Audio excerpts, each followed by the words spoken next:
Let's take a look at this multiple choice question from FarhatLectures.com. A company reports the following for a project: sales of 3,000, cash operating cost 1,400, depreciation 600, tax rate of 20%. What is the operating cash flow using the top-down approach? Now, the first thing, let's go through basically a quasi-income statement. So let's compute earnings before taxes.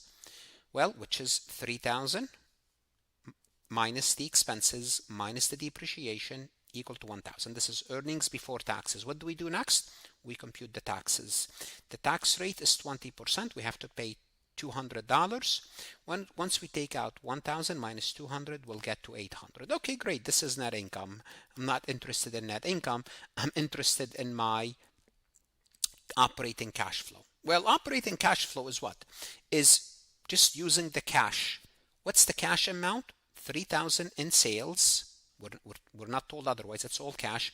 Minus the 1,400 in cash operating expense, 1,400. And we send the government a $200 check, $200 check. Therefore, our operating cash flow using the top-down approach is 1,400. All right.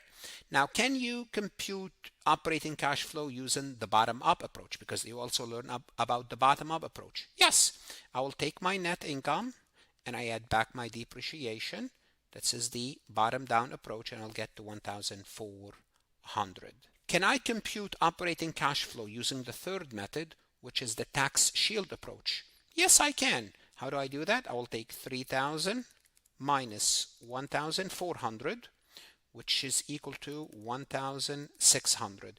Now I have to pay taxes on this 1,600 because that's my basically taxable income. If I take 1,600 and my tax rate is 20, 1 minus 0.2, what I'm going to keep is 0.8.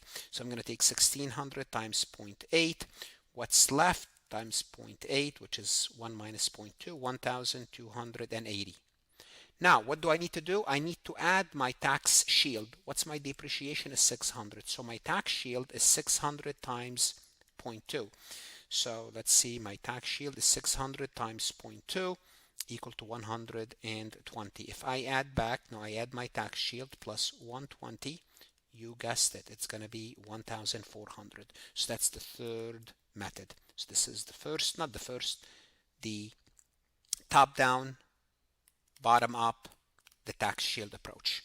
3 areas you need to be familiar with. Now, if you're using Farhat Lectures, you could ask AI to explain the topic, explain the correct and incorrect answer. There's not much to explain, but it will create a similar MCQ if you want to practice this again. Whether you are a finance, CMA, any type of student looking to improve yourself, all what I can tell you is this: invest in yourself. Go to Farhat Lectures, look at additional lectures, MCQ, AI resources to help you get better. The best investment you can make is invest in yourself. Don't shortchange yourself, and God bless.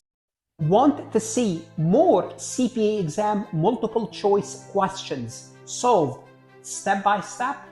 At farhatlectures.com, you will get hundreds of video solved MCQs step by step, including previously released AI CPA questions, previously released AI CPA simulation, in-depth lectures and resources to prepare for the CPA exam, AI tools that's going to help you study smarter, not harder, CPA exam podcast lessons where you can learn on the go.